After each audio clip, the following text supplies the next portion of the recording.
বর্তমান বিরোধী দল পতিত এবং পলাতক শেখ হাসিনার বক্তব্যের সুরে কথা বলছে বলে অভিযোগ করেছেন বিএনপি মহাসচিব এবং স্থানীয় সরকার, পল্লী উন্নয়ন ও সমবায় মন্ত্রী মির্জা ফখরুল ইসলাম আলমগীর।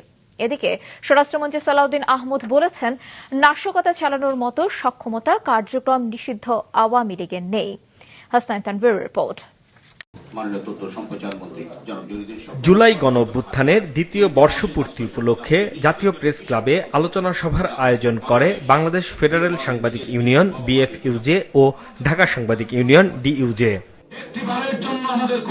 আলোচনায় জুলাই গণঅভ্যুত্থানের স্মৃতিচারণ করেন সাংবাদিক নেতারা।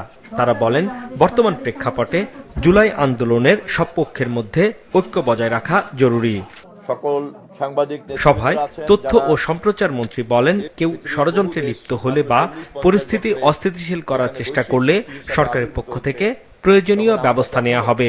বিভিন্ন আদর্শের নামে এখানে বুঝে অথবা না বুঝে অন্য কারো চক্রান্তকে বাস্তবায়ন করার দায়িত্ব নিচ্ছেন, সেক্ষেত্রেও সুশাসন প্রতিষ্ঠার লক্ষ্যেই আমাদেরকে সঠিক দায়িত্ব পালন করতে হবে।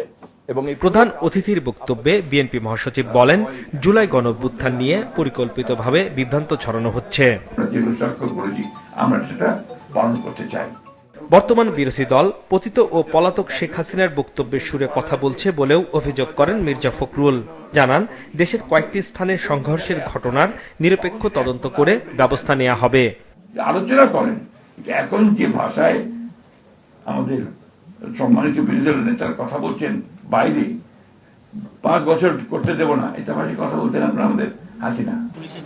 এদিকে দুপুরে সচিবালয়ে এক প্রশ্নের জবাবে স্বরাষ্ট্রমন্ত্রী জানান, কার্যক্রম নিষিদ্ধ আওয়ামী লীগের যে কোনো ধরনের অপতৎপরতা মোকাবেলায় আইনশৃঙ্খলা বাহিনী সম্পূর্ণ প্রস্তুত রয়েছে। আওয়ামী লীগের এত মরদ আছে বলে তো আমার মনে হয় না। একে তো নিষিদ্ধ ঘোষিত দল, মাফিয়া শক্তি, তারা মাঝে মধ্যে বিদেশ থেকে উকিঝুঁকি দিচ্ছে, এর বেশি তৎপরতা তো দেখি না। অন্য এক প্রশ্নের জবাবে মন্ত্রী বলেন, পুলিশের সাবেক আইজিপি বেনজির আহমেদের জামিন বাতিলের বিষয়ে এরই মধ্যে বাংলাদেশে নিযুক্ত আইনি প্রতিষ্ঠানকে প্রয়োজনীয় দিক নির্দেশনা দেয়া হয়েছে। যে ল ফার্ম নিয়োজিত আছে তার বিষয়ে রিপেট্রিয়েশনের জন্য যা যা কাগজপত্র আমরা পাঠাই সেগুলো ওখানে আদালতে সাবমিট করার জন্য সেই ল ফার্মকে আমরা অনুরোধ করেছি যেন ইমিডিয়েটলি তার জামিন বাতিলের ব্যবস্থা করে। যুক্তরাষ্ট্রের দক্ষিণ ও মধ্য এশিয়া বিষয়ক বিশেষ দূত সার্জিও গর এবং বাংলাদেশে ভারতের হাই কমিশনারের বৈঠক নিয়ে স্বরাষ্ট্রমন্ত্রী বলেন, বর্তমান সরকারের প্রতি মার্কিন দূতের আস্থা রয়েছে।